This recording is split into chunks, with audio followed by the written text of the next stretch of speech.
you've been lied to about Rome. Statues, marble temples, togas. That's the sanitised version. The truth? Rome was filthy. Not just in the streets, not just in the gutters, but in the bedrooms, bathhouses and temples. What Romans called pleasure, we would call obscene. What they laughed at, we'd call a crime. Their idea of intimacy was a circus of power, humiliation, an act so outrageous that polite historians skip entire chapters to avoid describing them. Before we dive in, hit like and subscribe, but only if you actually enjoy peeling back the darkest, most uncomfortable corners of history. And in the comments, tell me where you're listening from and what time it is. It's always wild to see who's drifting to sleep with these stories playing. Now, dim the lights, settle in under your blanket, because tonight you're stepping into a Roman world where desire was entertainment, shame was a joke, and filth wasn't hidden. It was celebrated. Here's the catch: to Romans, it had nothing to do with orientation. They didn't even have that concept. For them, it was about power.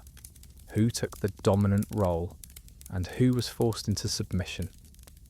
If you were a free-born Roman citizen, especially one with status, you could have sex with men, women, slaves, whoever you pleased, as long as you were the one on top. What mattered wasn't gender, but control. To penetrate was power. To be penetrated, if you were a citizen man, was humiliation. That's why invective poetry and graffiti loved to accuse enemies of being soft, of taking the passive role. It was the ultimate insult, not because of who they were with, but because of what position they took. Imagine yourself walking through Pompeii before Vesuvius buried it. The walls are shouting with obscene graffiti, carved by ordinary Romans who didn't hold back. Names scratched into plaster announce who did what to whom, complete with lewd stick figures. You'd read things like, Lucius screwed Marcus here, etched right into the wall of a tavern. This wasn't shocking to them. It was funny, casual, everyday. Sex between men was painted, joked about, even used as advertising for brothels. But the stories don't stop with commoners. The elite of Rome embraced this too. Emperors were notorious for flaunting male lovers. Julius Caesar, the same man school books present as a brilliant general, was mocked endlessly by his enemies for a youthful relationship with the king of Bithynia. His troops even sang marching songs about how their general was every woman's man and every man's woman. Tiberius, ruling on Capri, was said to keep boys around for his pleasures. Hadrian, one of the good emperors, openly adored his lover Antinous, even deifying him after his tragic death. The Romans didn't hide it. They put it in marble, in poetry, in temples. Now pause for a moment. Imagine you're a young Roman man, standing in a crowded bathhouse, the air heavy with steam and the smell of oil. Naked bodies move past you, men of every rank, chatting, joking, doing business. No one's embarrassed, no one's hiding. Maybe an older senator claps a hand on your shoulder, a gesture that makes you stiffen, because you know what it might mean.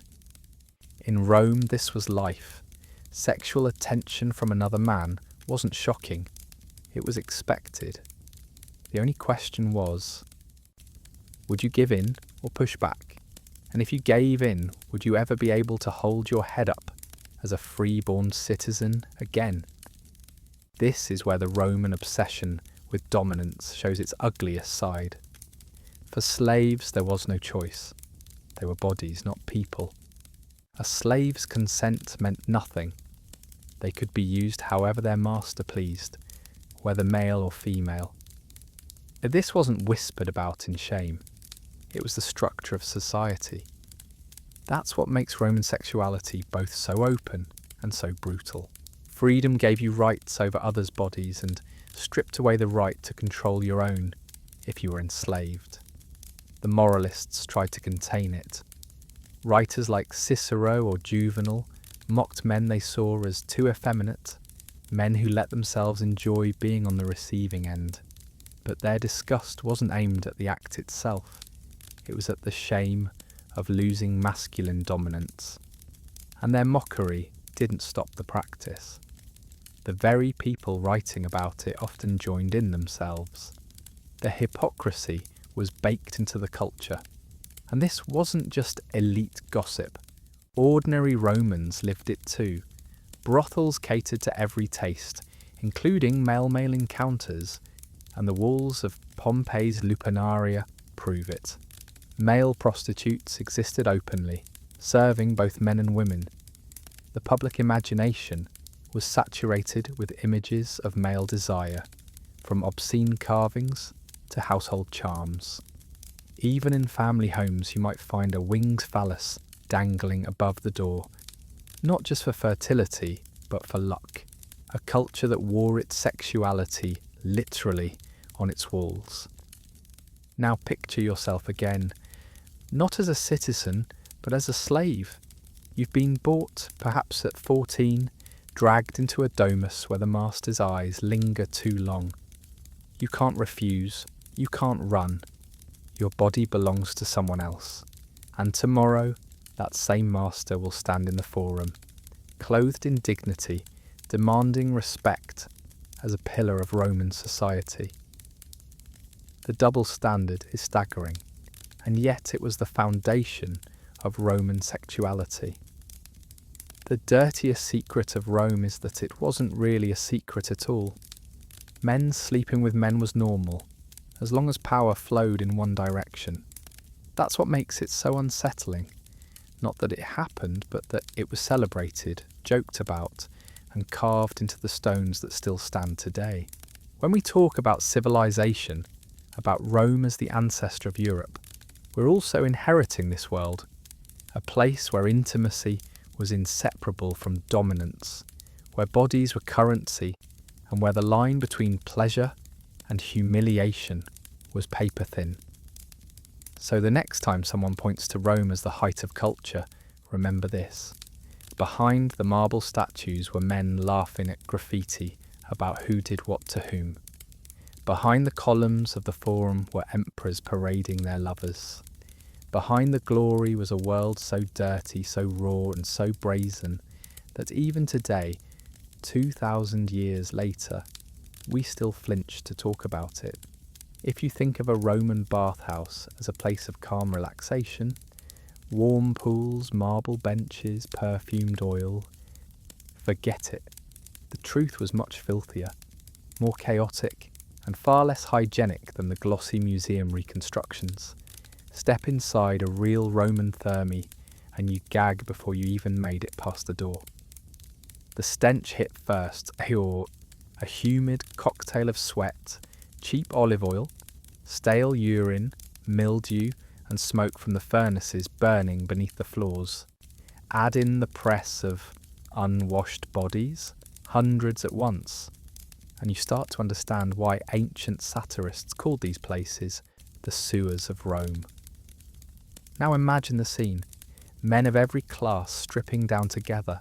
Senators, freedmen, slaves, teenagers, beggars, all naked, sweating, brushing shoulders, their skins slick with oil scraped off by dull bronze strigils. The scraping didn't just remove dirt, it peeled away scabs, pus, lice, even patches of dead skin. And all of that filth, it collected in buckets of greasy sludge, which slaves sometimes reused as lamp fuel. Others sold it in back alleys to tanners or cheap soap makers. Yes, people paid for recycled human grime. So before the erotic charge even began, you were marinating in a literal broth of sweat and disease. And yet, the bathhouse wasn't just tolerated, it was adored. Why? Because it was more than hygiene. It was theatre. The steam room was a stage, and bodies were the props. In the fog, hands wandered. Massages slid easily from medical to sexual. A wealthy man might hire a boy slave to rub him down, the line between service and exploitation vanishing in the mist. Corners of the caldarium became arenas of groaning shadows, where no one asked permission. If you were young and poor, you could find yourself pressed against wet stone, with a senator's hand digging into your hip. And if you were a slave, you didn't get to say no at all.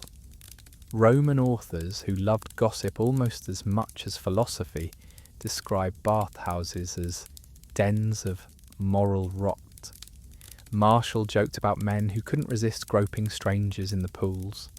Juvenal ranted about senators who prowled the hot rooms for young boys. It wasn't exaggeration. This was common knowledge. Bathhouses were so infamous that bath companion became a euphemism for prostitute, and not always a willing one. The dirt wasn't only moral. Disease ran rampant. Warm pools teemed with parasites. Worm infestations, skin rashes, eye infections spread like wildfire. The water wasn't changed daily. Sometimes it wasn't changed weekly. Imagine sitting in a warm tub that's been steeped in the filth of thousands of bodies before you. The scum floating on the surface wasn't just oil, it was human debris. And the same communal sponges used to wipe excrement in the public latrines. They were rinsed in bathhouse water before going back into circulation. Picture that.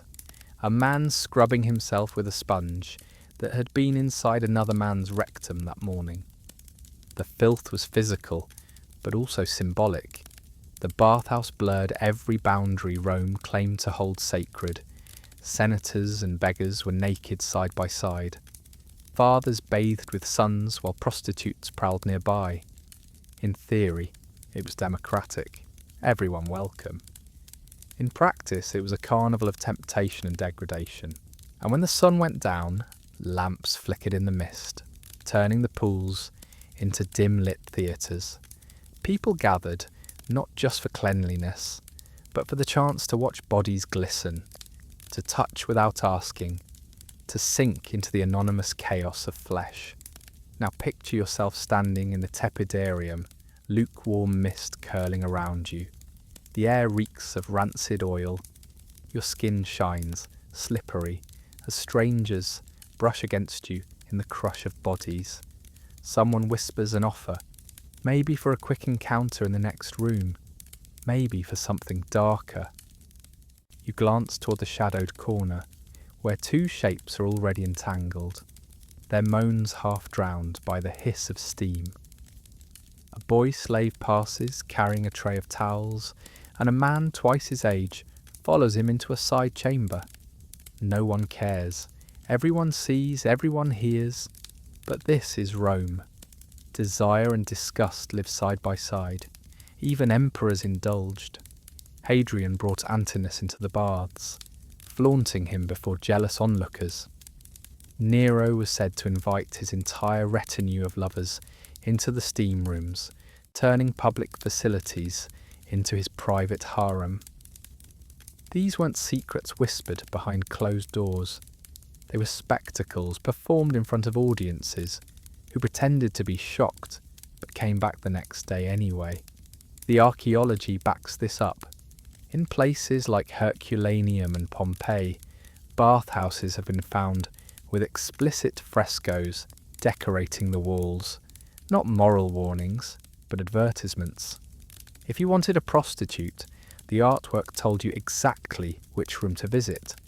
One bathhouse fresco shows a series of positions, a sexual menu painted above the pools. Imagine soaking in lukewarm slime while staring at a painted orgy. That was daily life, and when the day's fun was over, you staggered out into the street, body reeking of smoke, oil and whatever fluids clung from your neighbour's skin. Your pores clogged, your lungs filled with steam-borne germs. Rome's obsession with bathing wasn't about cleanliness. It was about bodies on display, about stripping away the thin fabric of decency. and plunging into a soup of desire, dirt and disease. The paradox is grotesque. The very place Romans called civilized hygiene was a cauldron of filth and lust. They celebrated it as a symbol of their greatness, vast public complexes open to all. But inside, the air reeked of corruption, both literal and moral. If you want to glimpse Rome at its dirtiest, you don't need the brothel. Just step into the baths and breathe deeply, if you dare. And here's the final horror. Children grew up in this world. Boys as young as 12, dragged along by fathers, learned that bathhouses were places not of hygiene, but of power and flesh. They saw senators groping slaves, prostitutes whispering to soldiers, their elders snickering at obscene jokes etched into the walls. This was their education. Rome didn't just tolerate the filth, it taught it, generation after generation, in steam thick enough to choke on. Picture this: a marble dining hall lit by flickering oil lamps. Reclining couches line the walls, heavy wooden tables sag under the weight of roasted meats, baskets of figs, and bowls of oysters gleaming in their shells. The smell is intoxicating at first, honey, wine, cinnamon drifting in the air. But stay longer, and it turns sour, sweat-soaked bodies, rancid oils, stale fish, and the sharp sting of vomit in the corner. This isn't just dinner. In Rome, banquets were often the prelude to chaos. Eating and lust weren't separate acts. They blended into one long, disgusting, indulgent performance. Wealthy Romans prided themselves on excess. A true host was measured not by conversation or music, but by how much food and flesh he could provide. Guests arrived expecting gluttony and spectacle, trays of roasted peacocks with feathers still attached, sausages spilling grease, dormice stuffed with minced pork, food so rich it could stop a modern stomach cold. And once bellies stretched beyond comfort, no problem. Buckets and feathers were passed around so guests could purge and keep eating. Imagine it. A man wiping vomit from his beard before reaching for another handful of figs, while a slave quietly cleans the floor beneath his couch. But here's the filthiest truth. These banquets weren't only about eating. They were about what came after. Food was foreplay, wine was fuel, and by the end of the night, the hall dissolved into an orgy. Ancient writers describe it bluntly. Petronius's Satyricon turns a banquet into a carnival of sex jokes and sudden gropes. Seneca mocked nobles who treated dinners like drills for lust, each course followed by a fresh bout of fumbling. For the Romans, appetite was appetite. Whether for oysters or bodies, it made no difference. The hosts often encouraged it. Slaves trained to dance or play music also served as entertainment in darker ways. A boy passing wine might be pulled onto a couch. A girl plucking a harp could be stripped and displayed before she finished her song. Consent didn't matter. Slaves were props, their humiliation part of the night's amusement. Guests egged each other on, joking, daring, laughing, as flesh was used like cutlery, disposable and replaceable. And if you were a guest, you didn't get to refuse. Declining food was an insult. Declining advances could be worse. To leave untouched while others indulged branded you weak, effeminate, un-Roman. Imagine reclining, your stomach bloated with meat and wine, while a stranger's greasy hand lands on your thigh, the air thick with the smell of garlic, sweat, and spilled honey. Around you, guests groan and laugh, bodies heaving, the marble floor slick with spilled wine, and something darker. This wasn't hidden. It was flaunted, celebrated as a mark of Roman superiority, that they could devour and degrade more than any other people on earth. And the filth went further. Some banquets featured live sex shows between slaves staged like theatre. Others turned into gambling pits, where losers had to perform sexual acts as penalties.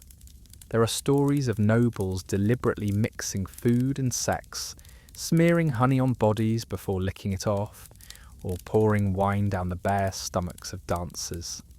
To modern ears, it sounds like a frat party gone rancid. But this was the centre of elite Roman culture. Senators, generals, even emperors sat among the sweat and filth, laughing as vomit splattered the mosaic floors. The stench alone would have been overwhelming. Imagine roasting pork mixing with perfume, raw oysters with sour wine, and behind it all the unmistakable smell of sex and bile.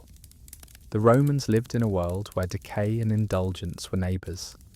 To gorge until you vomited and then grope the nearest body wasn't shameful. It was proof of status. It showed you had so much wealth that you could waste food, waste flesh, waste dignity, and still be respected in the morning. Juvenal tells us that at some banquets, men competed to see who could outdo each other with depravity. One bragged about bringing exotic dancers from the east, another unveiled new delicacies, while another offered up slaves for his guests to enjoy however they pleased. The night didn't end until dawn, with half the guests unconscious in pools of their own vomit, and others stumbling into the streets reeking of wine and sweat.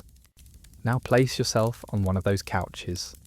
Your tunic is loosened, your stomach is turning, and your head swims from too much cheap Falernian wine. The lamps flicker, casting obscene shadows on the wall.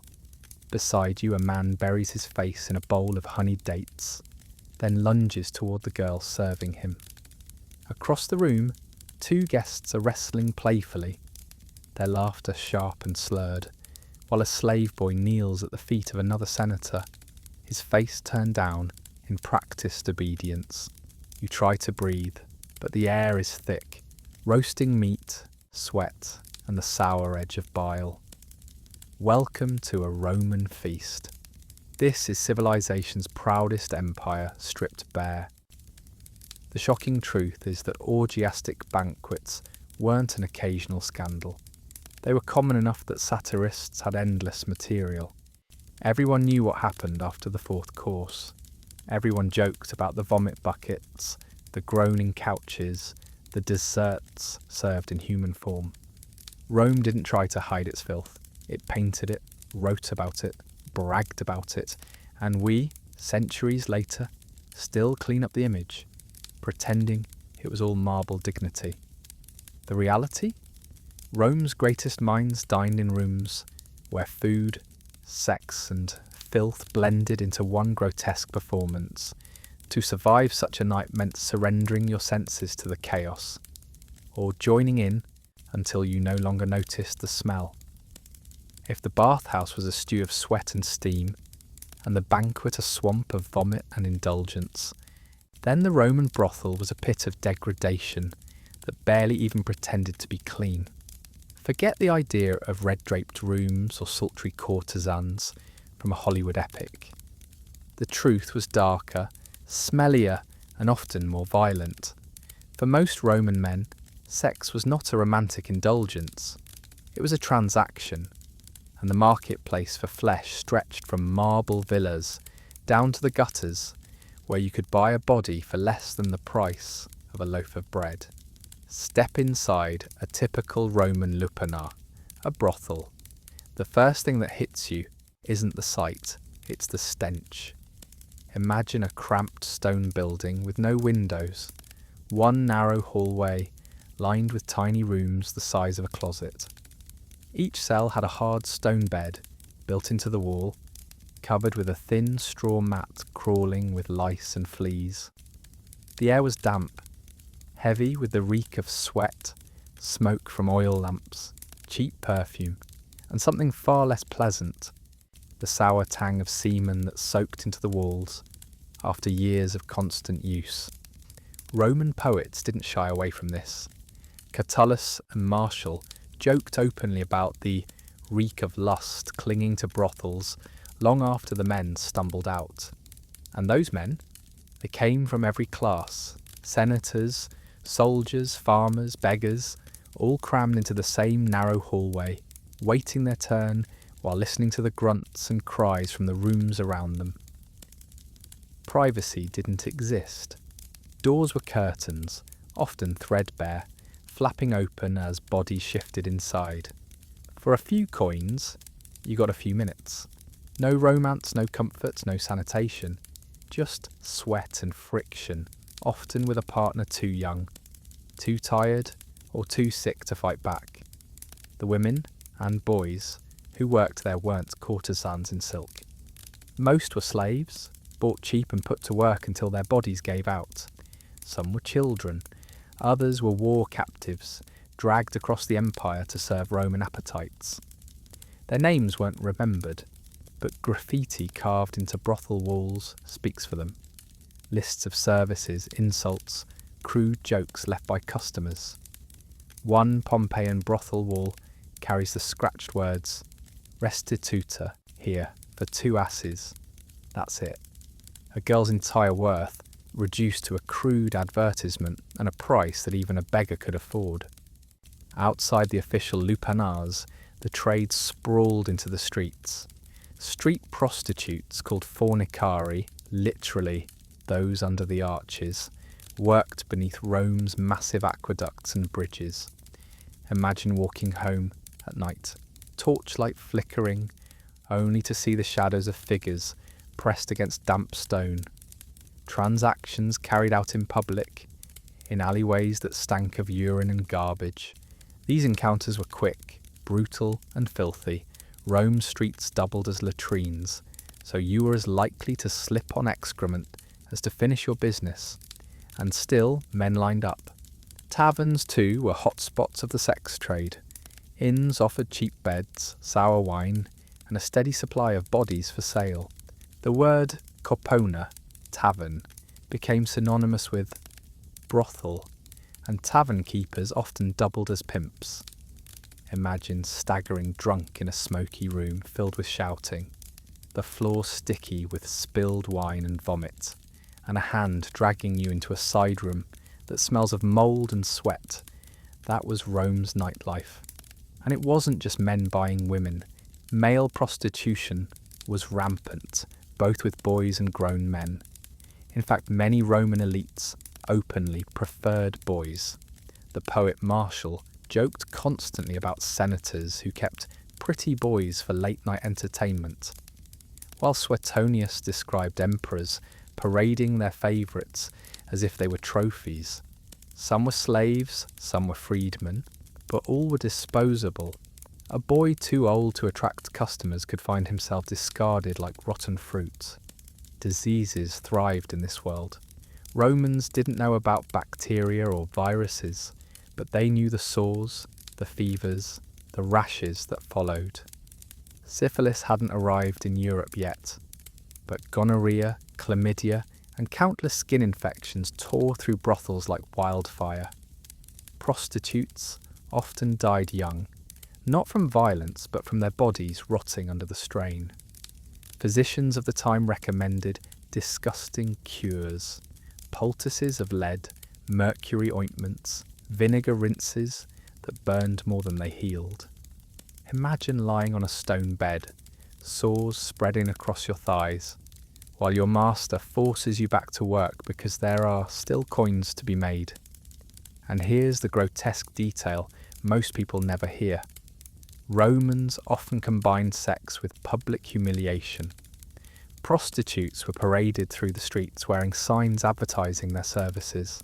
Some were forced to stand naked outside brothels, auctioned off to passers-by like livestock. Others were hired for banquets, not to eat, but to crawl under tables and service guests as they reclined. The jokes of the elite often involved degrading slaves in ways too crude to describe in detail, and the laughter of the crowd was part of the performance. Even religion wasn't untouched. Some cults incorporated sacred prostitution, where women and men were offered in temples as part of ritual. Imagine kneeling before a statue of Venus, while hearing grunts and cries echoing from the temple's side chambers. Holiness and filth mixed without hesitation. Now place yourself in that alley, under the arch of an aqueduct. The stones are damp, the air smells of piss and smoke. A man presses a coin into your hand and drags you against the wall. There's no softness, no candlelight, just the scrape of rough stone on your back and the taste of sour wine on his breath. You don't remember his face. He doesn't care about yours. When it's over, you're left with bruises, a copper coin, and the sound of another deal beginning 3 steps away. This was Rome's street life, raw, filthy, unashamed. The shocking part is how normal it all was. Rome had laws regulating prostitution, but not to protect the women or boys. The laws existed to make sure the city profited. Prostitutes paid taxes. Their names were recorded in ledgers like cattle. Rome wasn't ashamed of its filth. It institutionalized it, celebrated it, painted it on walls, and laughed about it in poetry. The sanitized version of Rome, marble statues, togas, noble speeches in the Senate, was a thin veneer.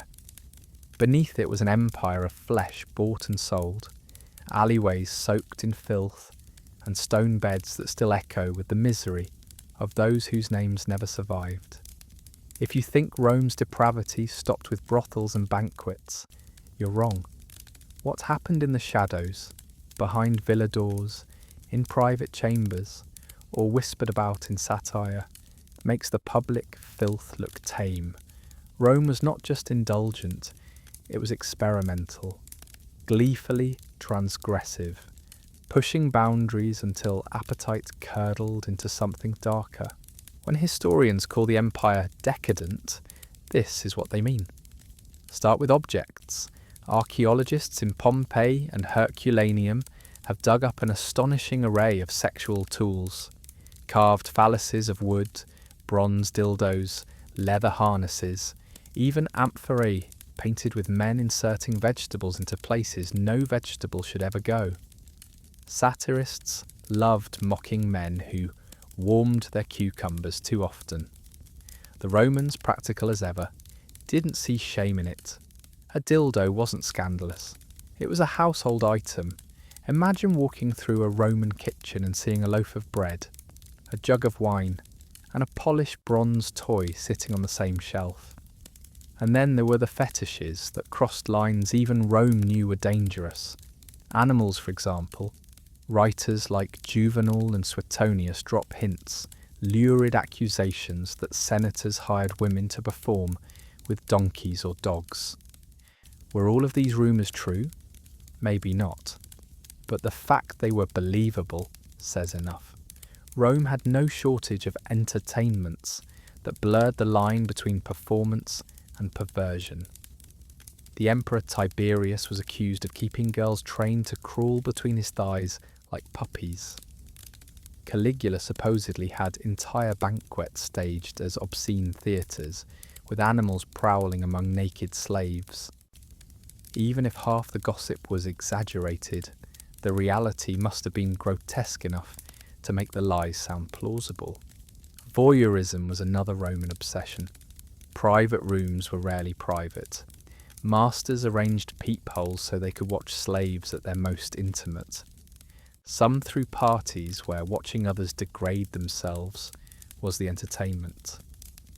One anecdote describes a noblewoman forced to copulate in front of an audience as punishment, and the crowd laughed as if it were comedy. Romans didn't need theatres when real bodies could be turned into spectacles. And humiliation wasn't just a side effect, it was the point. For elites, dominating others, especially slaves, was a way of proving status. Imagine a dinner party where the dessert was watching a chained man, forced to serve wine naked, mocked and groped until he broke down. Roman masculinity wasn't measured by kindness or restraint, but by how much you could take, and how much you could force others to endure. Some fetishes veered into the grotesque, blood and pain often mixed with pleasure. Gladiator sweat was sold as an aphrodisiac, collected in jars after the arena fights. Wealthy women supposedly paid to smear it on their breasts or drink it mixed with wine, believing it gave them vitality and sexual power. Others coveted gladiator blood itself, licking it from wounds or sipping it after executions. It sounds obscene, but in a world where death was entertainment, consuming pieces of it became erotic. Imagine standing in the amphitheatre, the smell of iron and sweat thick in the air, while women clawed for a rag soaked in blood to take home for their nighttime rituals. And what about the gods? Religion didn't restrain Roman sexuality, it encouraged it. Shrines to Priapus, the god of oversized phalluses, decorated gardens, kitchens and even bakeries. His statues weren't discreet. They were obscene, carved with erect organs so large they touched the ground. Worshippers left offerings, not of fruit or wine, but sometimes bodily fluids, smearing them as sacrifice. Temples of Venus were often indistinguishable from brothels. Some cults openly mixed ritual with sex acts, blurring piety with indulgence. Imagine kneeling before a statue of a god while hearing moans echo in the side chamber. For Romans, this wasn't contradiction, it was devotion. Even more disturbing were the power games involving children. The Roman world was shockingly permissive by modern standards. A boy slave was considered fair game, his youth part of the attraction. Philosophers wrote about keeping pretty boys as casually as we talk about hiring a servant. Graffiti from Pompeii names children alongside adults in explicit contexts. It wasn't hidden, it was flaunted. The moral disgust we feel today simply didn't exist in the same way back then. The filth reached its peak in the palaces. Emperors set the tone, and some revelled in being as obscene as possible. Caligula allegedly held orgies in the palace dining hall, bedding nobles' wives in front of their husbands just to humiliate them. Nero was said to have staged mock weddings, once to a boy named Sporus, whom he castrated and dressed as a bride. The imperial palace became Rome's dirtiest theatre, where power and lust tangled in the most grotesque displays imaginable. Now put yourself in that world. You've been invited to a noble's villa on the outskirts of Rome. The courtyard is fragrant with roses, the air warm with music. But when you step inside, the reality is jarring. On one side, women are smeared with honey, while dogs lick their skin as guests laugh. On another, slaves are bound, mocked and prodded for amusement. A senator boasts about his new bronze toy, passing it around the table like fine silverware. Someone whispers about gladiator sweat being served in the next course of wine. The laughter is raucous, the smell sharp with wine sweat and something metallic. You can't tell if you've entered a dinner party, a brothel or a nightmare. And in Rome, there was little difference. The shocking truth is this: Roman sexuality wasn't simply indulgent, it was transgressive by design. The dirtier the stranger, the more humiliating, the better. To shock guests was to show power.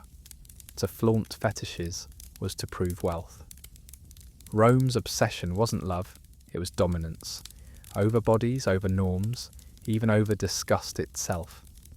When we imagine Rome, we see marble and order, but behind the closed doors, in the flickering lamplight of villas, the empire indulged in acts so grotesque they rarely make it into history books. And those that did, they still shock us nearly 2,000 years later. Rome was never content to keep its filth behind closed doors. Private villas and brothels may have been dens of excess, but the Romans were masters at turning even humiliation into public spectacle. What other civilization staged executions plays, and religious rituals that doubled as grotesque sexual theatre. Let's start with the stage. Roman theatre wasn't just tragedy and comedy. It was bawdy, raunchy, and often pornographic. Actors performed naked, sometimes mimicking sex outright. Satyr plays featured oversized leather phalluses bouncing in the torchlight. Imagine a crowd of thousands laughing as an actor chases another across the stage, tackling them in a mock assault, the joke stretched out for minutes. Some playwrights inserted entire scenes where slaves mimed sexual acts just to shock the audience. For Romans, shame was a punchline. But sometimes it wasn't acting at all. Ancient sources whisper about mimes, performances where slaves, prostitutes, or condemned criminals actually copulated in front of audiences. No simulation, no trickery. The crowd roared approval. What we would call pornography, the Romans staged live, under the sun, with applause ringing through the amphitheatre. The line between art and debasement didn't exist. If bodies could be used, they were. The arena itself was even worse. Gladiator fights were bloody enough, but executions became twisted pageantry. Condemned men and women weren't just killed, they were humiliated first. Some were forced into costumes and made to reenact myths. One woman might be dressed as Leda, forced into obscene acts with a trained goose before being torn apart by beasts. Another man might be cast as Pasiphae, paraded in a wooden cow contraption while the crowd jeered about her infamous union with a bull. Were these stories exaggerated? Possibly. But the fact that multiple Roman writers mention them casually, almost gleefully, suggests they weren't entirely fiction. Even simpler humiliation sufficed. Criminals stripped naked before execution, their bodies displayed as the crowd laughed and threw insults. Imagine tens of thousands of people screaming as a man, already beaten and bloodied, is forced to kneel in chains, while soldiers shove him into obscene poses. The violence was horrifying, but the sexual undertone made it even filthier. Death in Rome wasn't just punishment, it was theatre, spiced with humiliation, and the audience came for both. Animals too played their part. Romans were fascinated with mixing bestiality and punishment. Suetonius and Martial record tales of women condemned to be raped by donkeys or wild beasts before being executed.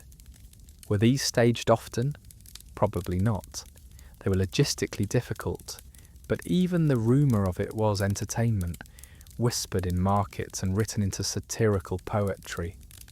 The image of a criminal woman paired with a beast became Rome's dirtiest joke, repeated with a smirk by men who considered themselves civilized. The crowd didn't shy away.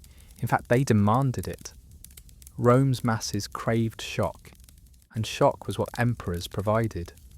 Caligula, and Nero in particular, revelled in giving their citizens obscene spectacles.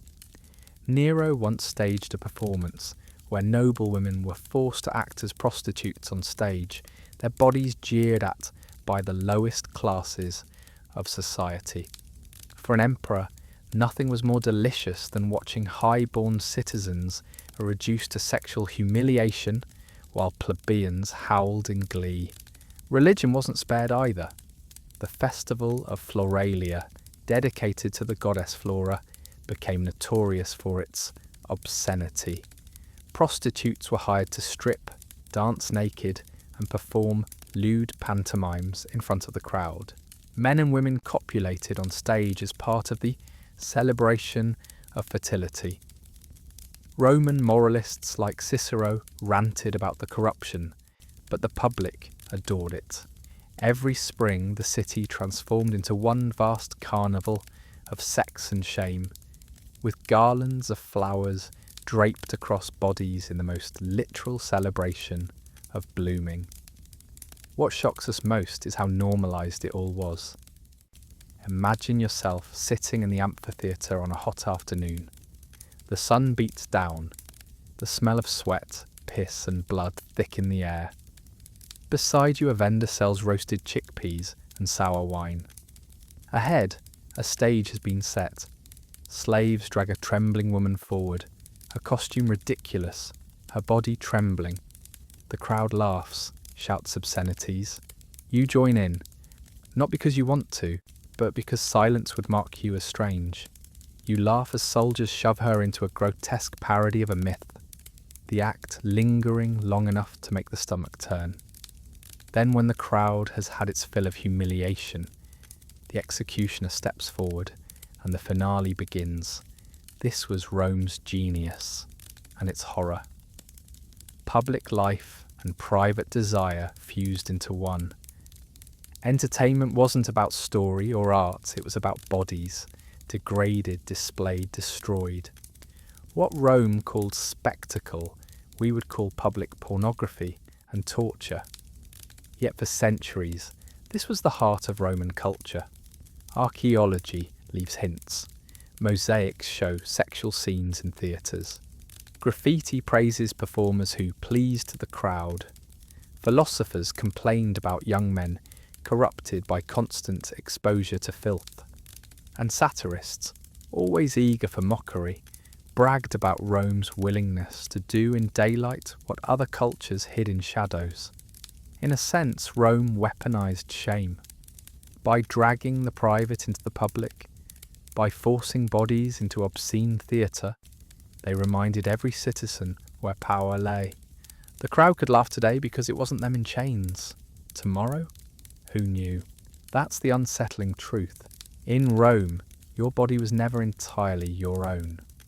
The state, the mob, the master, all could claim it, display it, degrade it.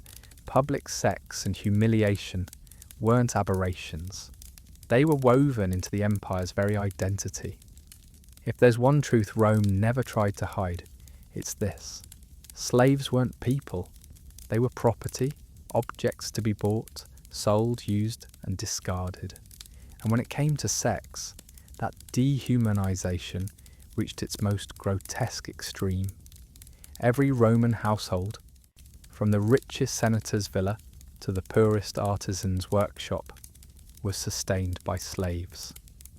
And every one of those slaves lived under the constant threat of sexual exploitation. Start with the market, walk through a Roman slave auction, and the sexual undertones are immediate. Slaves stood naked on platforms, bodies oiled, teeth and genitals inspected like livestock. Auctioneers announced not just age and skill, but uses, hinting at beauty, endurance, or pliability. Children as young as 12 were sold openly with suggestive winks. Men bought them not for labour, but for lust. The price of a pretty boy could rival that of a skilled craftsman. A girl with delicate features might fetch more than a trained cook.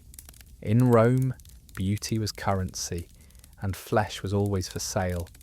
Owners had absolute power. A slave couldn't refuse.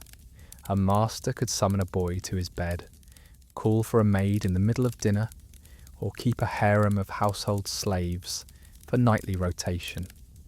This wasn't scandalous, it was expected.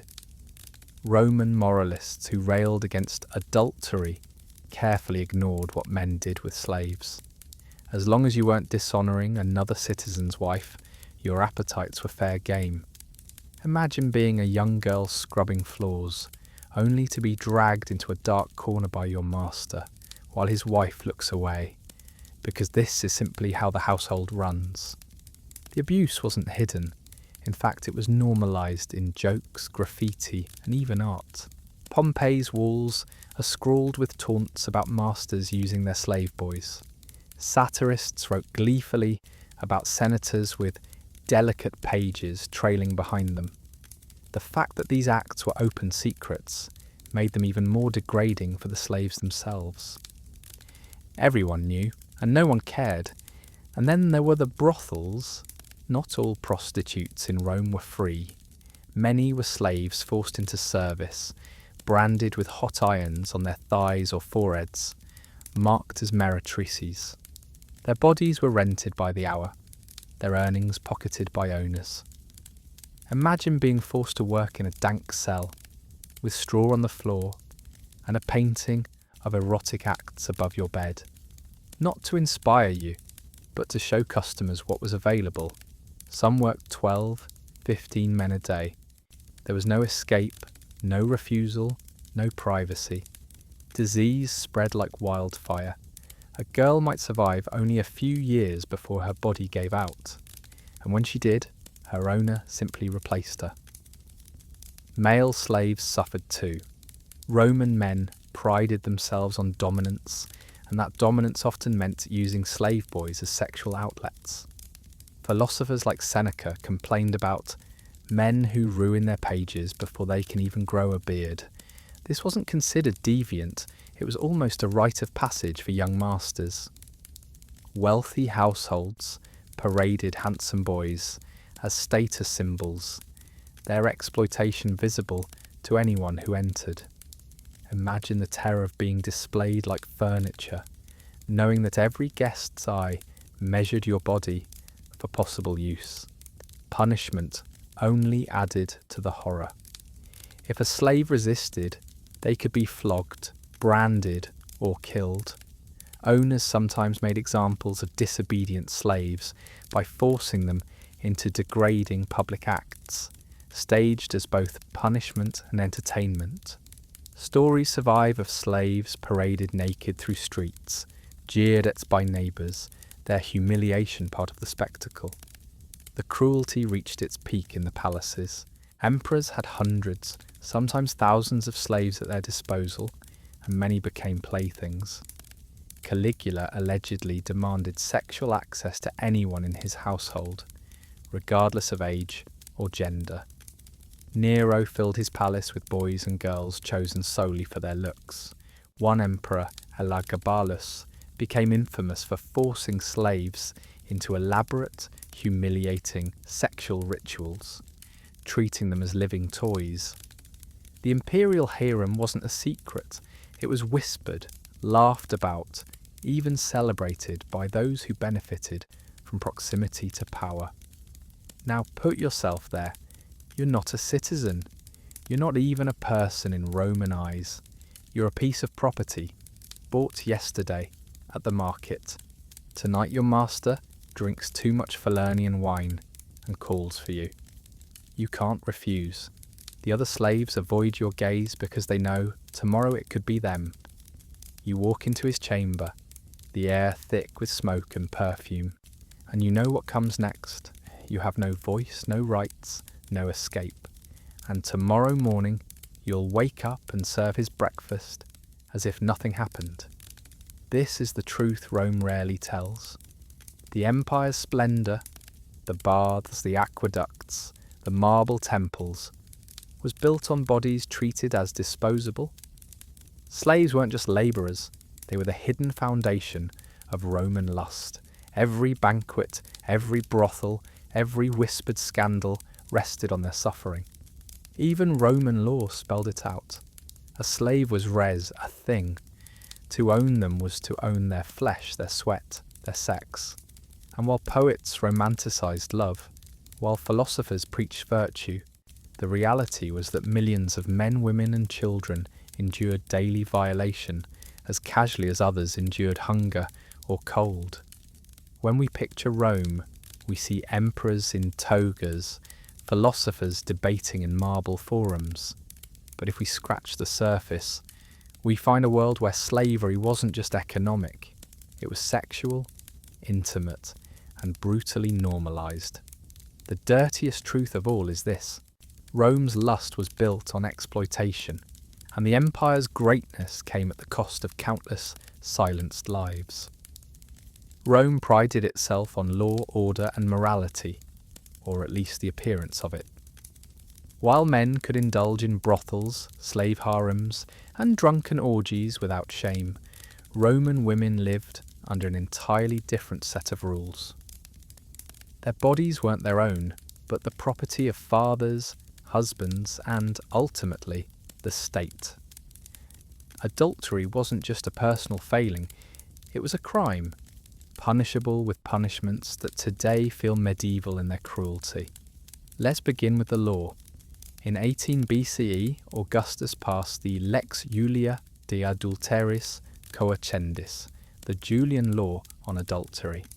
It wasn't some minor statute. It was sweeping, invasive, and designed to control women. Under this law, if a married woman was caught having sex outside of her marriage, she could be banished, stripped of her property, and publicly shamed. Her father could even legally kill her lover if he caught them in the act under his own roof. Think about that. A man could be stabbed to death, legally, because he dared to sleep with the wrong woman. Men, of course, weren't held to the same standard. A husband could sleep with slaves, prostitutes, or concubines with impunity. As long as he didn't touch another citizen's wife, his honour remained intact. Roman morality was never about fidelity. It was about ownership and control. Women were vessels of bloodlines, and any threat to paternity was treated like treason. But the hypocrisy didn't end there. Husbands who suspected their wives could drag them into humiliating public trials. Imagine being paraded before neighbours, accused of infidelity, forced to stand silent as men debated your body like a piece of property. Even if acquitted, the stain of scandal clung forever.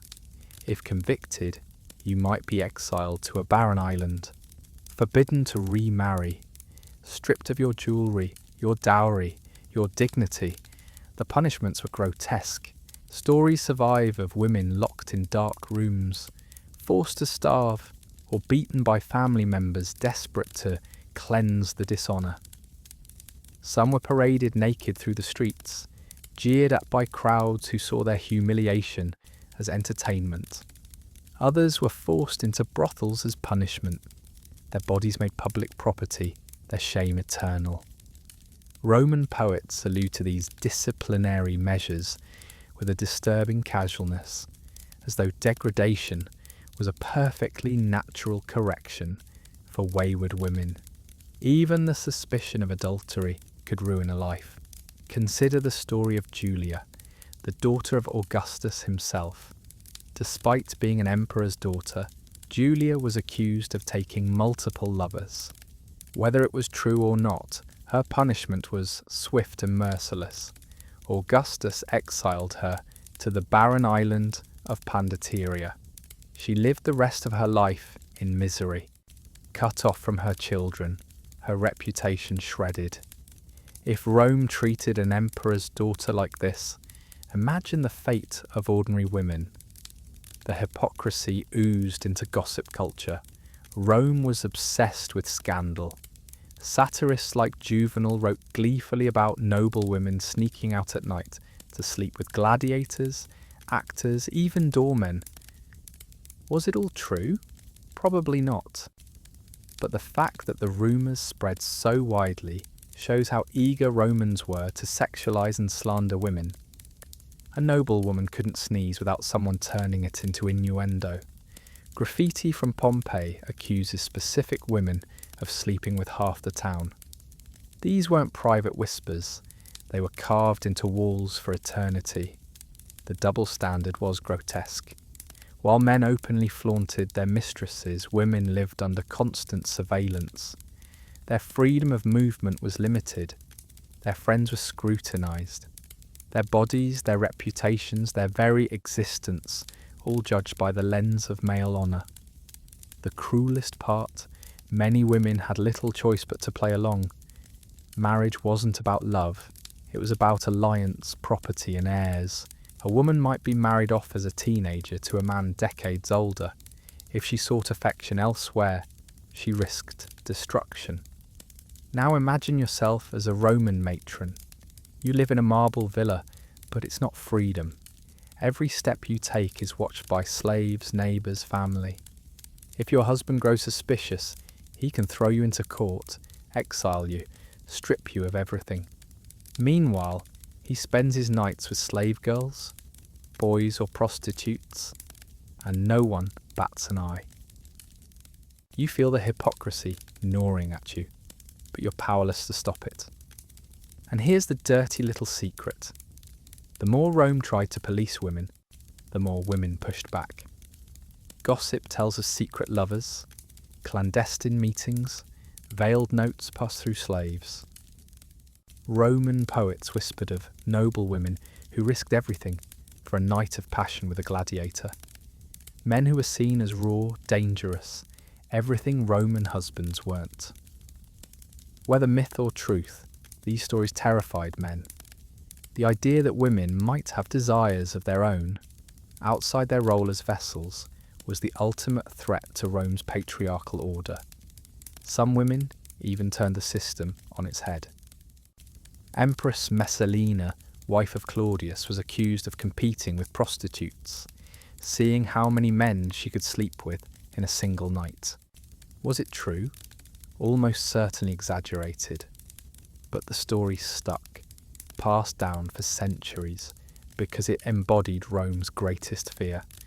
A woman not just defying male control, but revelling in her own lust. At its core, Rome's obsession with adultery wasn't about morality. It was about power. Men could indulge their filth without consequence, while women bore the weight of honour for entire families. The cruel irony is that the very society that painted phalluses on every street corner, that staged orgies in theatres, that turned blood and sex into entertainment, demanded chastity and silence from its women. This is the dirtiest truth of all. Rome's morality was never moral. It was hypocrisy weaponized, a system where women's bodies became battlefields for honour, reputation, and control. If you want to understand just how shamelessly obscene Rome could be, you have to meet Priapus. He wasn't one of the great gods, not Jupiter with his thunderbolts, or Mars with his sword. Priapus was something far stranger and filthier, a rustic fertility god with a permanent, grotesquely oversized erection. His image turned up everywhere, from gardens to taverns to temples. To Romans, Priapus wasn't shocking. He was protection, comedy, fertility, and magic rolled into one. But to us, he reveals just how dirty Roman religion could get. Picture this. You walk through a vineyard, rows of vines heavy with grapes. At the edge of the path stands a statue of Priapus. He's grinning, his crude wooden body painted red, and his phallus sticks out longer than his arm. He's holding it like a weapon, and the message carved beneath him is a warning. I will sodomize anyone who steals my fruit. This wasn't a joke. It was a serious deterrent. Priapus was a divine scarecrow, threatening sexual punishment to thieves. Imagine being a slave, sent to harvest grapes, knowing the god looming over you promised a fate as humiliating as it was violent. Priapus's cult wasn't limited to scare tactics. Farmers prayed to him for fertile fields, women for fertile wombs, men for virility. Offerings weren't modest. Worshippers left garlands, cakes shaped like genitals, even bodily fluids. Some rituals called for women to stroke or kiss the idol. Priapus wasn't about subtle symbolism. He was raw, graphic, and unapologetically obscene. Poets had a field day with him. The Priapeia, a collection of erotic poems dedicated to the god, are some of the filthiest verses to survive antiquity. They revel in threats, jokes, and grotesque imagery. Priapus boasts of his endless erections, mocks impotent men, and gleefully threatens anal rape for anyone who disrespects him. These weren't underground smut. They were recited at dinner parties, inscribed on walls, shared like bawdy jokes among the elite. Imagine sitting at a patrician's feast, wine flowing, and hearing a guest stand up to declaim in honour of a god whose main feature was his massive genitals. Everyone laughed, everyone accepted it, It was Rome at its crudest and proudest. And Priapus wasn't just a country god. His image appeared in Pompeii's grandest houses. One famous fresco shows him weighing his enormous phallus against a bag of gold, a cheeky reminder that fertility and wealth went hand in hand. In shops and taverns, tiny statuettes of Priapus guarded entrances. Some were even built into fountains, spraying water from his exaggerated member, delighting passers-by. Religion and humour fused so completely that no one saw a contradiction. But Priapus wasn't only funny, he was threatening. His cult embodied Rome's obsession with sexual dominance. The idea that punishment could come in the form of forced sexual violation reveals how deeply Romans equated sex with power. To them, to be penetrated was shameful, so Priapus stood as a divine enforcer, ready to degrade anyone who broke rules or mocked him.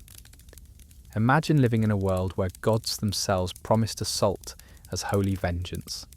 There were darker rumours too. Some ancient sources hint at rituals where living offerings were humiliated before Priapus's statue, men forced to bend over in mockery, women made to sit on the idol's lap. Did these really happen? Hard to prove, but the fact that such stories circulated shows how Romans blurred the line between ritual and obscenity. The sacred and the dirty weren't opposites, they were partners. Priapus even seeped into medicine and magic. Amulets shaped like erect penises, known as fascina, were worn by children, hung over doorways or carved into military standards to ward off the evil eye. Roman soldiers marched into battle carrying banners decorated with phalluses, believing Priapus's obscene power would protect them. Imagine entire legions storming across Europe, shields glinting, swords raised, and banners with bouncing genitals leading the charge. For Romans, obscenity was armour. The cult also reflected Rome's anxieties. Men obsessed over impotence, women over barrenness. Priapus embodied their fears and mocked them. In poems, he threatens men who can't perform, ridicules women who grow old without children, and sneers at those too modest for his taste. This wasn't gentle fertility worship. It was bullying, aggressive, a divine reminder that sex wasn't just pleasure. It was duty, survival, and power. Now put yourself there. You're a Roman woman, desperate for a child. You've tried offerings to Juno, prayers to Venus, but nothing works. So your mother-in-law drags you to a crumbling shrine outside the city. Smoke curls from cheap clay lamps. The statue of Priapus looms, his obscene body smeared with garlands and grease. You kneel, heart pounding, as the priest tells you to kiss the idol, to touch it for luck. You do, cheeks burning, while others laugh. This is religion, this is faith. Or imagine being a poor farmer, losing crop after crop. You carve a crude wooden Priapus, drive it into the soil, and mutter threats about thieves. When your neighbour's child sneaks grapes, you point to the god, laughing as the boy flees in terror. Priapus guards your land, not with kindness, but with obscenity. For centuries, Priapus lingered on the margins of Roman religion, half joke, half menace. But his cult reveals something essential about Rome: the refusal to separate the sacred from the filthy. To Romans, life was raw, shameless, and embodied. Even their gods were obscene. This is the paradox. A society that banished adulterous women to islands also painted giant phalluses on walls, recited pornographic poetry at feasts, and worshipped a god who promised rape as vengeance. Rome wasn't embarrassed, it was proud. When you imagine a Roman banquet, maybe you picture elegance, marble halls lit by oil lamps, platters of roasted meats, dancers weaving through perfumed air, guests reclining in silk. That image isn't wrong. But beneath the gold, the laughter, and the wine, the reality was something far dirtier. Roman banquets weren't just meals. They were performances of power, indulgence, and obscenity, where food, sex, and vomit all blended into a spectacle of excess. Let's start with the food. Romans didn't simply eat to live. They devoured to display wealth. Tables groaned under peacocks, flamingo tongues, dormice stuffed with nuts and honey, fish cooked in rare sauces imported from across the empire. These weren't just exotic treats, they were edible status symbols. To taste a flamingo's tongue was to declare yourself rich enough to kill a flamingo just for its tongue. But here's the thing, most of it wasn't delicious. Guests often complained about the greasy, overwhelming flavours. The point wasn't pleasure, it was extravagance. Now add wine, Roman banquets drowned in it. Wine mixed with honey, resin, even seawater. Cups were filled and refilled until guests staggered, drooled, or collapsed. Sobriety was frowned upon. To stay sober was to insult your host. And when stomachs filled, Romans had a trick. They purged.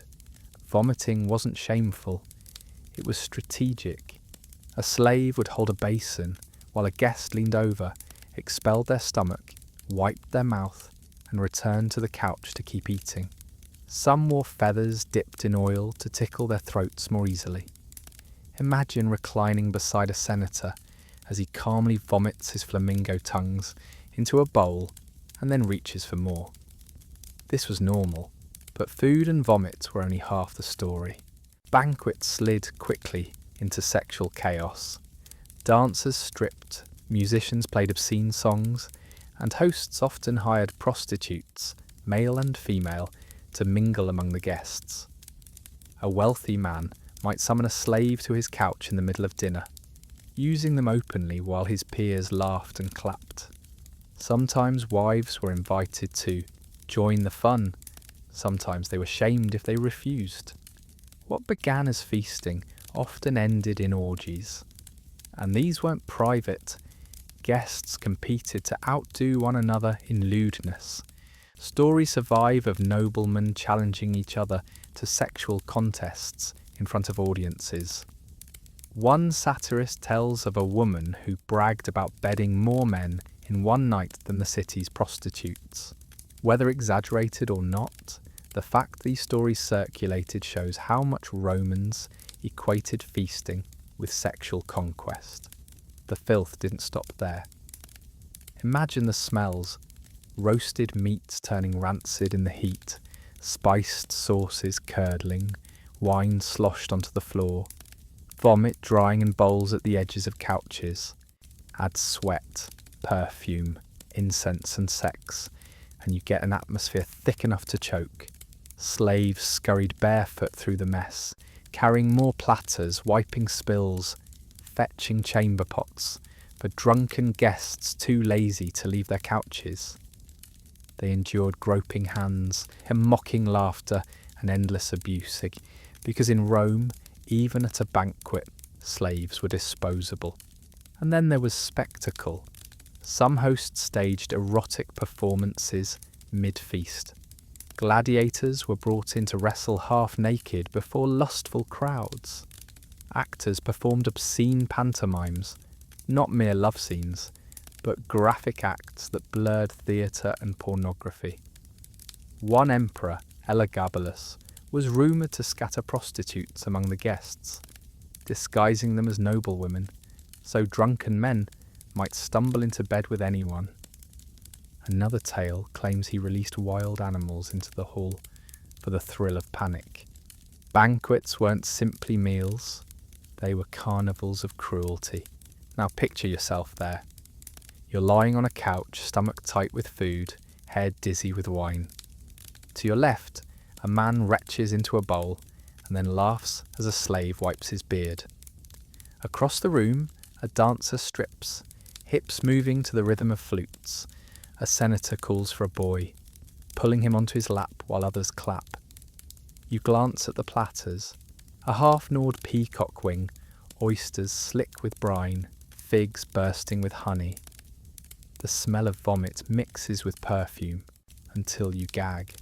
And still the host claps for more wine, more music, more bodies. Banquets also carried danger. They were hotbeds of gossip, seduction, and betrayal. A careless word could ruin reputations. A rival might slip poison into your wine. More than one Roman emperor was rumoured to have eliminated enemies at his own feasts. To dine was to risk. Luxury was always laced with menace. Even moralists couldn't look away. Seneca mocked the gluttony, sneering at men who vomited to eat more. Juvenal railed against noble women who joined feasts only to end up in scandalous embraces.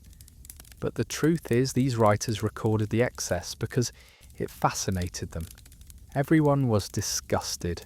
Everyone was enthralled. And let's not forget the aftermath. Guests staggered into the streets at dawn, clothes stained with wine and vomit, slaves dragging them home. Some woke in strange beds, some in ditches, some not at all. Banquets left trails of scandal, disease and shame. And yet the next night, another one was held. The dirtiest truth of all. Rome's greatness was built not just in forums and battlefields, but in these filthy halls of indulgence. The banquet table was Rome in miniature, extravagant, cruel, obscene, and utterly without shame. If there was one business Rome never lacked, it was prostitution. It wasn't just tolerated, it was regulated, taxed and woven into the city's daily rhythm. From the marble villas of senators to the shadowy alleys near the forum, sex was a commodity. But behind the painted signs and flashing candles, the reality was filthy, brutal, and dehumanizing. Let's begin with the numbers. Rome's population swelled to over 1 million at its peak, and some ancient sources claimed there were tens of thousands of prostitutes working within the city.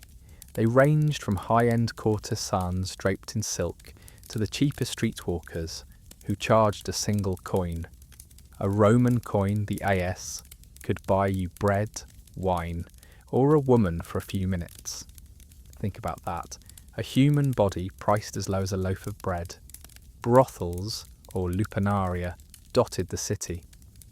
The word itself comes from lupa, she-wolf, a slang term for prostitute.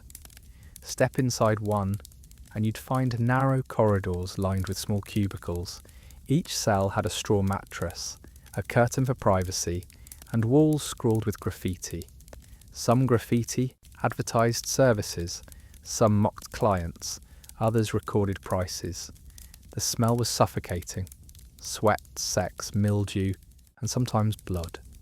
Slaves lit lamps to guide customers, while women sat ready, painted faces hiding exhaustion. But prostitution wasn't glamorous. Most prostitutes were slaves or freed women forced into the trade.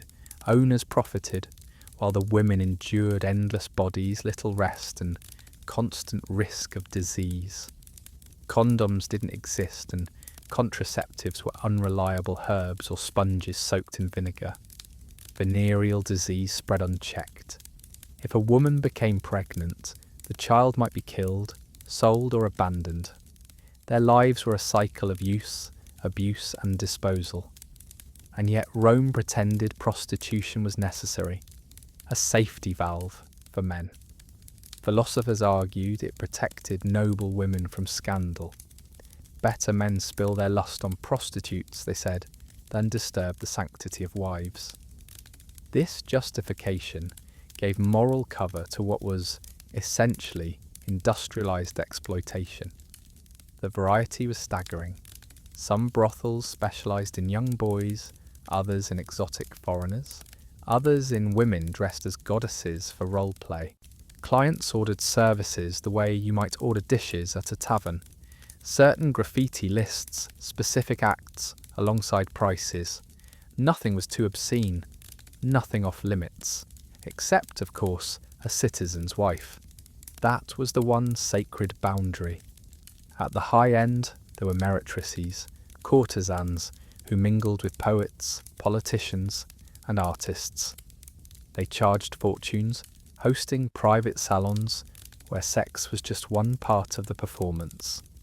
Some became powerful figures, wielding influence over Rome's elite, but even they lived precariously. At any moment, scandal could topple them, branding them as nothing more than lupi like the rest. Now imagine walking through Pompeii at night. Oil lamps flicker in doorways, marking brothels with discreet signs, a phallus carved into the stone, pointing the way. Men laugh drunkenly, coins clinking in their purses. You follow them inside.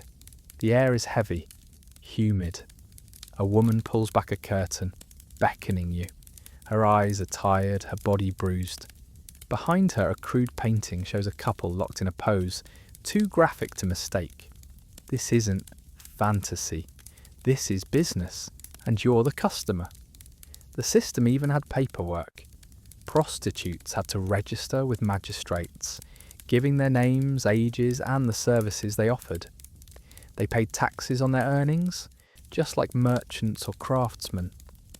Rome turned desire into bureaucracy.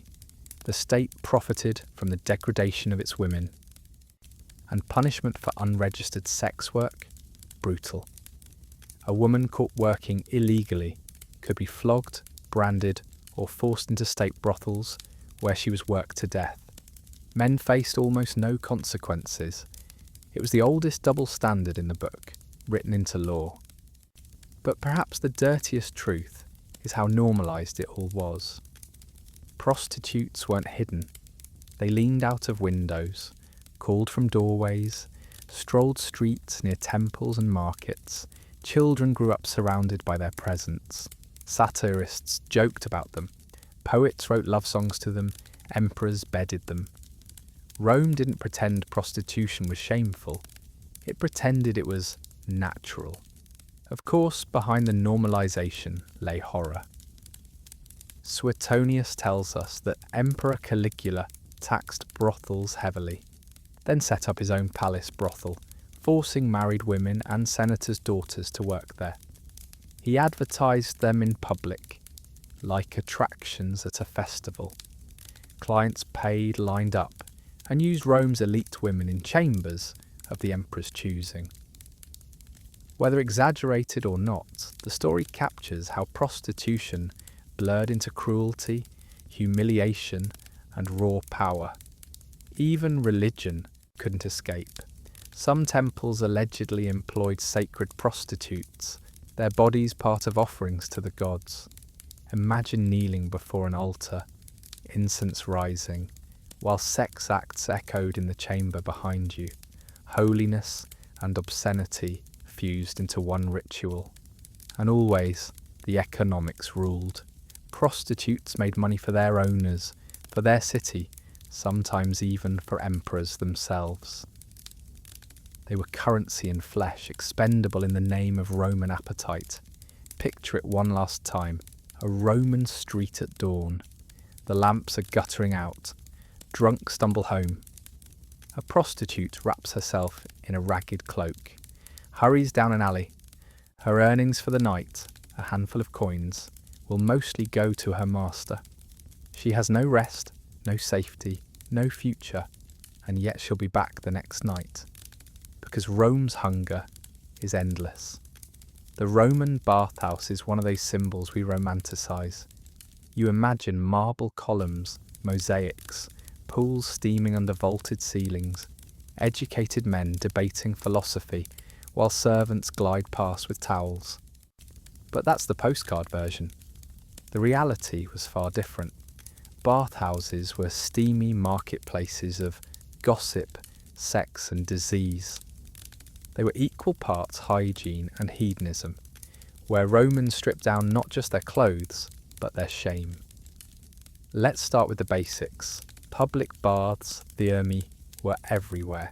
Rich emperors built grand ones, like Caracallas, sprawling complexes with hot pools, cold pools, exercise courts, and even libraries.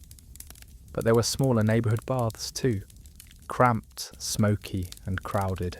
Entry cost a single coin, cheap enough for even slaves to attend, which meant everyone bathed together, rich beside poor, free beside enslaved, respectable matrons, brushing shoulders with prostitutes. And that's where the filth begins. Picture it. Hundreds of bodies packed into hot, humid rooms, sweat pouring, oils rubbed into skin, water sloshing from basin to basin. Slaves scraped bathers' bodies with S3xuals, curved blades that removed dirt, sweat, and dead skin. The mix of grime collected in bowls and often got dumped straight onto the floor or into the same water others were soaking in. People joked about the stench, but they still came day after day. Now add sex to the steam. Bathhouses were notorious pick-up spots. Men cruised for partners, both male and female. Prostitutes prowled the halls, offering services right there or in adjoining chambers. Wealthy patrons bribed attendants for privacy, slipping behind curtains with lovers. In some accounts, entire orgies unfolded in the steam rooms, masked by fog and noise. Respectable citizens pretended shock, yet they kept coming back. Roman writers loved to dish the dirt. Martial complained about lecherous old men who lurked in the baths, eyeing boys.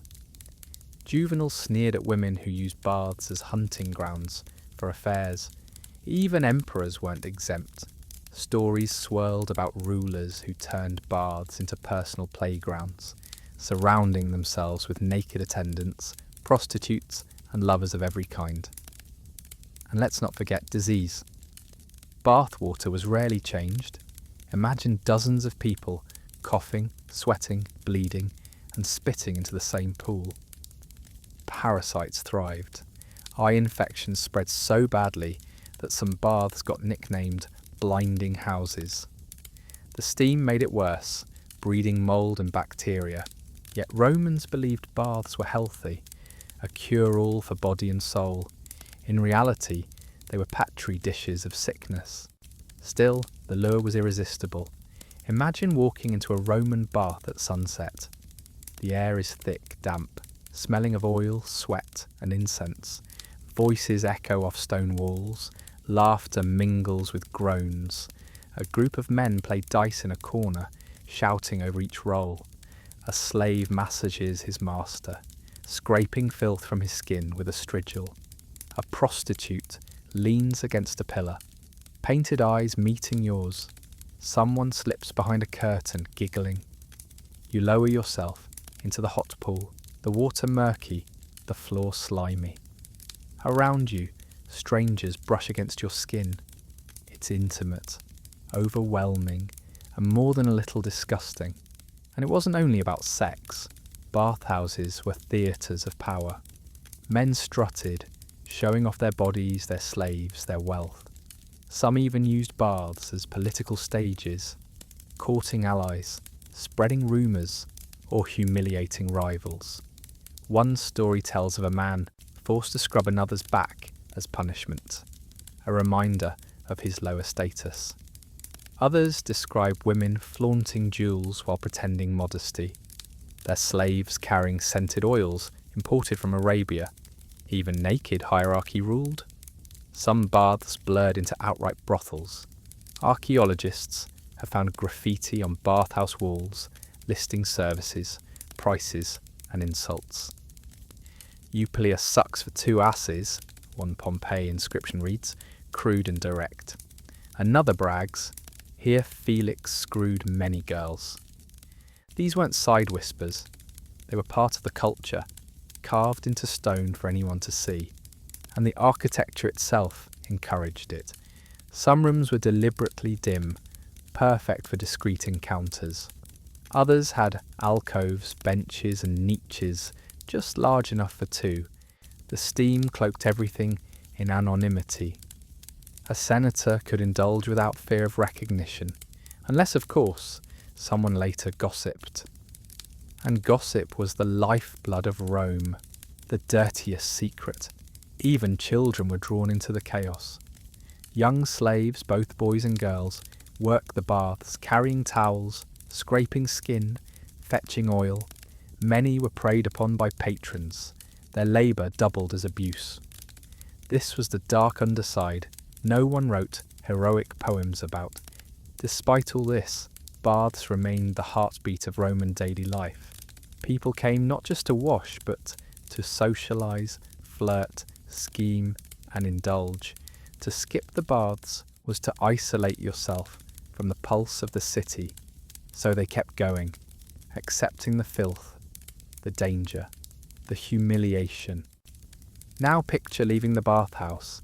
Your skin gleams with oil, your hair smells faintly of smoke, your stomach churns from the water you might have swallowed. Behind you, laughter erupts, followed by a moan muffled by steam. Outside, the streets reek of sewage, but compared to what's inside, the air almost feels clean. You've bathed Roman style. The contradiction is sharp. The bath was Rome's temple of cleanliness, and its shrine to filth. Nakedness, desire, gossip, disease, all mixed together under vaulted roofs. For Romans, there was no dividing line. To be clean was to be dirty. To bathe was to risk. And still, they swore by it. The Roman bathhouse is one of those symbols we romanticise.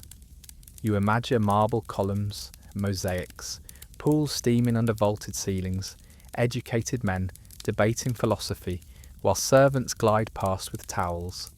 But that's the postcard version. The reality was far different. Bathhouses were steamy marketplaces of gossip, sex and disease. They were equal parts hygiene and hedonism, where Romans stripped down not just their clothes but their shame. Let's start with the basics. Public baths, thermae, were everywhere. Rich emperors built grand ones like caracalas, sprawling complexes with hot pools, cold pools, exercise courts, and even libraries. But there were smaller neighbourhood baths too, cramped, smoky, and crowded. Entry cost a single coin, cheap enough for even slaves to attend, which meant everyone bathed together, rich beside poor, free beside enslaved, respectable matrons, brushing shoulders with prostitutes. And that's where the filth begins. Picture it. Hundreds of bodies packed into hot, humid rooms. Sweat pouring, oils rubbed into skin, water sloshing from basin to basin. Slaves scraped bathers' bodies with strigils, curved blades that removed dirt, sweat, and dead skin. The mix of grime collected in bowls and often got dumped straight onto the floor or into the same water others were soaking in. People joked about the stench, but they still came, day after day. Now add sex to the steam. Bathhouses were notorious pick-up spots. Men cruised for partners, both male and female. Prostitutes prowled the halls, offering services right there or in adjoining chambers.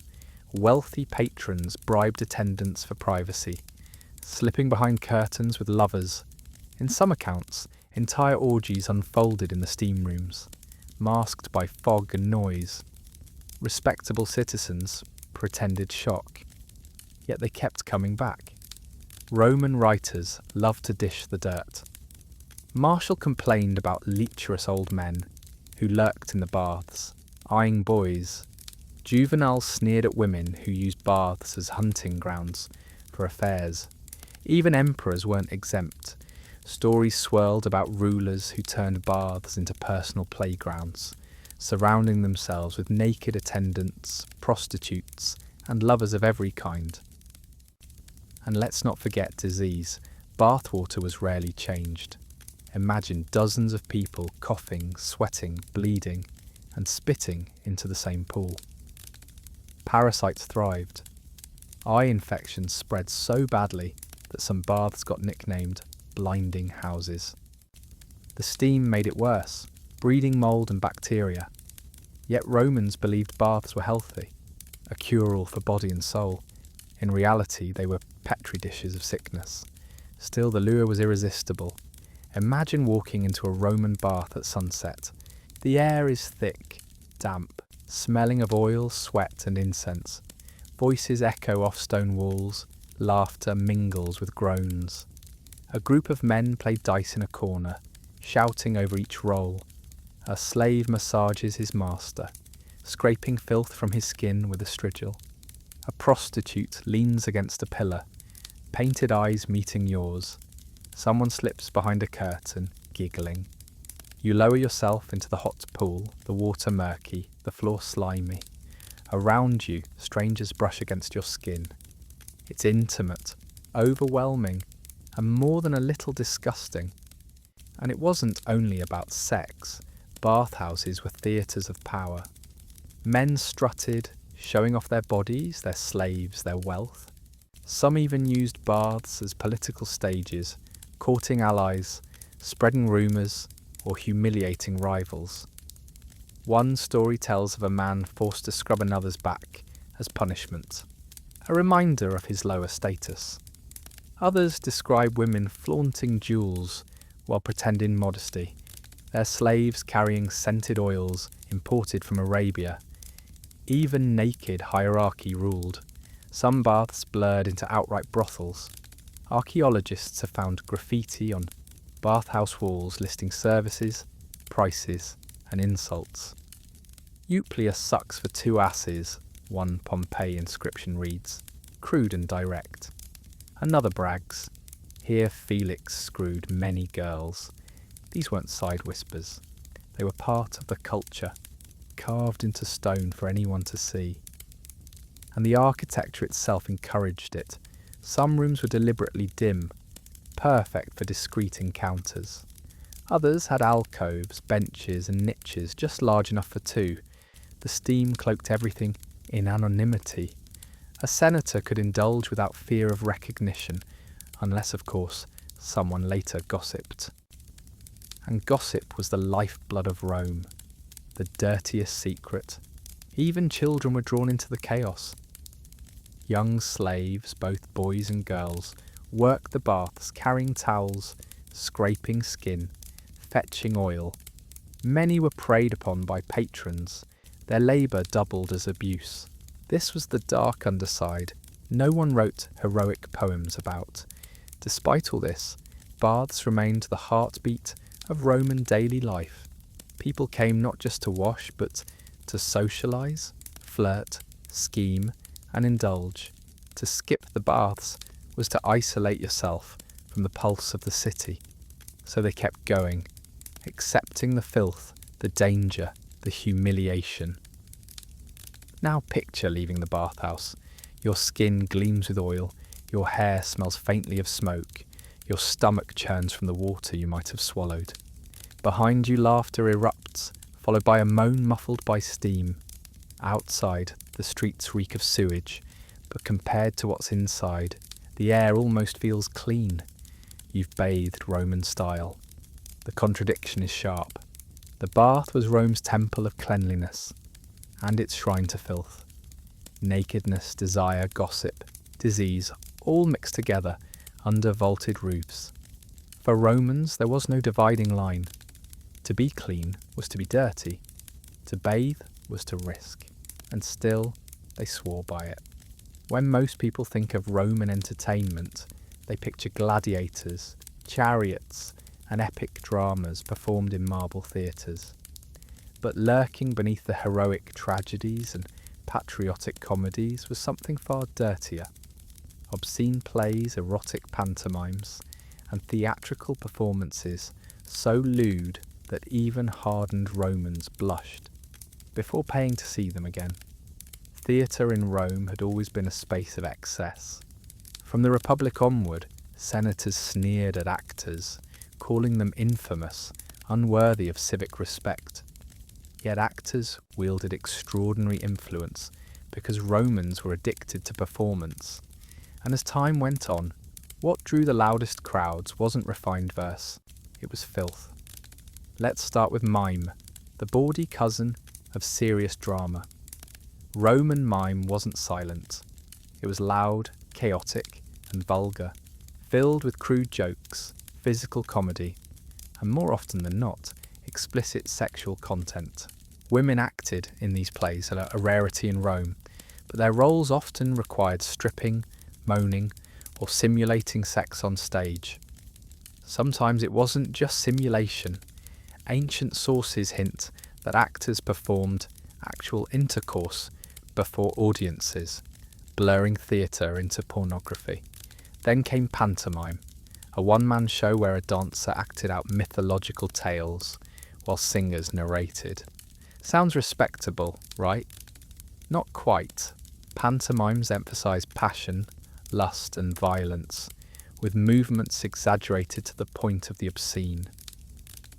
When a performer mimed Jupiter seducing Leda or Pasiphae mating with a bull, the gestures left nothing to the imagination.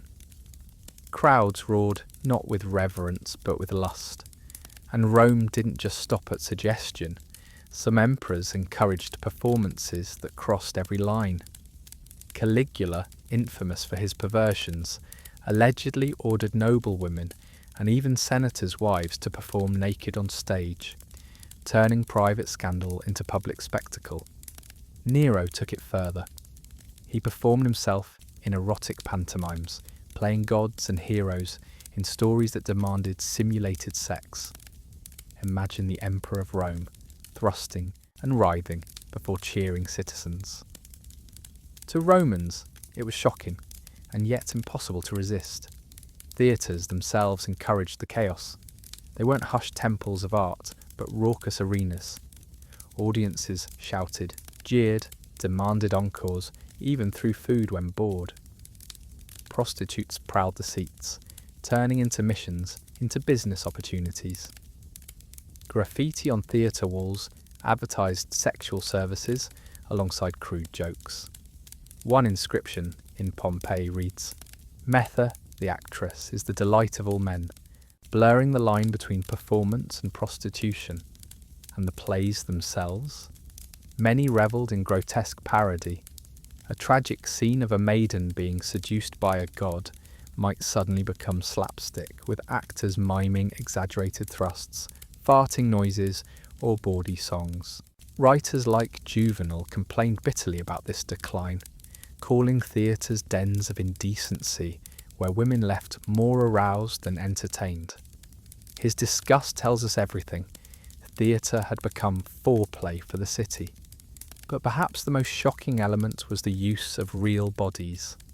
Some accounts suggest condemned criminals were forced to perform in obscene scenes before their execution.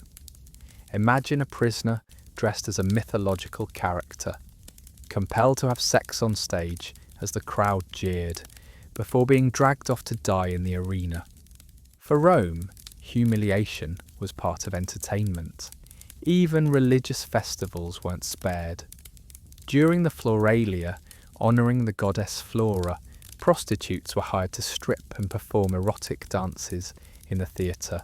Crowds threw beans, seeds and crude jokes as women writhed on stage. This wasn't fringe culture. It was state-sponsored obscenity. And of course, theatre-fed gossip.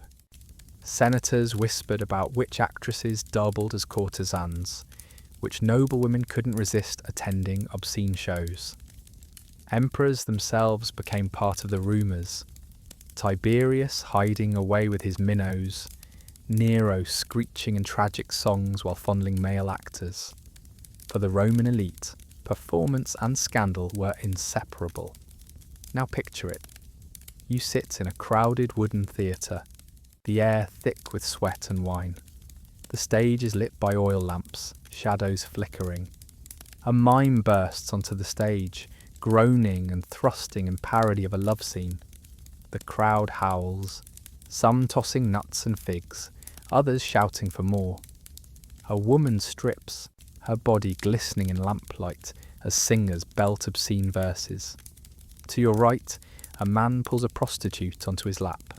Behind you, someone vomits from too much wine. The smell of urine wafts up from the wooden benches, and yet you can't look away. This is Rome's theatre, shocking, disgusting, irresistible. The paradox is clear. Rome called itself the pinnacle of civilization. Yet its people craved filth on stage. Art, religion, politics and obscenity all mingled until no line was left. Plays became orgies, festivals became sex shows, and the city itself became a theatre of lust. It's tempting to think this was fringe, but it wasn't. Emperors attended, senators applauded, ordinary citizens lined up for tickets. For Rome, obscenity wasn't hidden. It was celebrated, sold, and applauded. If you want to know the dirtiest secret of Rome, forget the orgies, the banquets, the baths. Forget the graffiti and the obscene plays. The foundation of every single act of Roman excess was this: slavery. Rome's lust was built on the bodies of men, women, and children who had no choice. Slaves weren't just workers, they were currency, status symbols, and sexual commodities. A wealthy Roman's reputation wasn't only measured in land or gold, but in the quality of his slaves. Catalogues of auctions read like perverse shopping lists. Young boys with smooth skin, girls trained in Greek dances, eunuchs who fetched the highest prices because they couldn't impregnate anyone. Flesh was a market, and Rome was the world's biggest consumer. And in Roman households, the abuse was relentless. Slaves slept outside their masters' bedrooms, ready to be summoned at any hour. A wife might be forced to share her marriage bed with a slave girl chosen by her husband. A boy might be dragged from the kitchen to entertain his master and his drinking friends. There was no concept of consent. Slaves' bodies weren't theirs, they were owned. A whip in the corner of the room reminded them of that. Worse, Romans didn't just accept this, they bragged about it. Writers like Martial and Juvenal filled their verses with sneering jokes about slave boys bending over, about maids caught in compromising positions. Even philosophers who preached virtue rarely condemned the abuse. At best, they advised moderation. Not kindness, not humanity, just moderation, so as not to wear out one's slaves. And while men flaunted their power, women of the elite weren't innocent either. Some noble women were rumoured to keep young male slaves as lovers, parading them behind closed doors. Scandals erupted when jealous husbands discovered these trysts. The punishment fell not on the woman, but on the slave, beaten, mutilated, sometimes crucified, as an example. The double standard burned on every level. The economy of sex and slavery reached its ugliest extremes under the emperors. Caligula turned his palace into a brothel, stocking it with the wives and daughters of senators alongside common prostitutes. Nero allegedly roamed the streets at night, dragging slaves into alleys to satisfy sudden urges, sometimes disguising himself, sometimes not. Domitian demanded that palace slaves service him and is caught openly, turning abuse into ritual. These weren't rumours whispered in dark taverns. They were stories everyone knew, everyone repeated, and yet no one stopped. Now picture it. You're not reclining at a banquet or sweating in a bathhouse. You're standing in the shadows, a slave in a Roman domus. Oil lamps flicker. Your master waves you closer. You can smell the wine on his breath. You know what's coming. You can't say no. To refuse is death. To obey is humiliation. Tomorrow you'll still be here, body bruised, soul hollow, and life utterly owned. For every one Roman citizen who feasted, laughed, and bragged, there were 10 slaves enduring this reality. Their suffering was the hidden engine of Rome's pleasures. And here's the filthiest truth. The Romans didn't see this as filth at all. They saw it as normal. They carved it into their laws, joked about it in their poetry, etched it onto their walls. It wasn't scandalous. It was society. What shocks us today wasn't shocking to them. It was entertainment, business and power all woven together. So, when you think of Rome, the marble temples, the triumphal arches, the philosophers and poets, remember what lay beneath. A city that sold flesh as casually as grain, a society that dressed cruelty as culture, that turned exploitation into theatre, that called itself civilized while drowning in filth. This is the truth polite history leaves out, the truth the marble statues don't show. Rome was glorious, yes, Rome was mighty, but Rome was also obscene, grotesque, and cruel beyond imagination. And that's why we're still talking about it. Because beneath every empire's shining surface, there's always a shadow, a dirty, festering truth nobody wants to look at. Rome just happened to wear its filth openly, carved into its stones, whispered in its poems, and acted out on its stages.